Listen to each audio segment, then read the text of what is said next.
ఈ ఉపవాస ప్రార్థనలో మాటి మాటికి ప్రభువుని అడుగు. దేవుని మాట గుడ్డిగా నమ్ముదాం.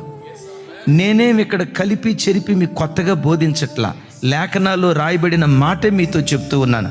కావలసినవన్నీ అనుగ్రహిస్తాను అన్నాడు కదా. ఈ ఉపవాస ప్రార్థనలో సిగ్గుమాలి మాటి మాటికి సిగ్గు విడిచి మాటి మాటికి నీ కుటుంబానికి ఏం కావాలో, నీ పిల్లలకి ఏం కావాలో, నీ ఉద్యోగానికి ఏం కావాలో, నీ కుమార్తెకి ఏం కావాలో సిగ్గు విడిచి మాటి మాటికి అడుగు. నీకు కావలసినవన్నీ ఈ ఉపవాస ప్రార్థనలో దేవుడు దయచేయునుగాక. గత ఏడాది ఉపవాస ప్రార్థనలో 70% విన్నాడు, నా ప్రార్థనకు దేవుడు జవాబిచ్చాడు అని అన్నావు కదా.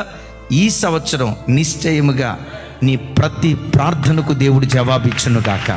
ఈరోజు ఏ కొరతతో ఉపవాస ప్రార్థనకు వచ్చావో నీకు కావలసిన ప్రతిదీ తన మహిమైశ్వర్యుడు ప్రభు తీర్చునుగాక.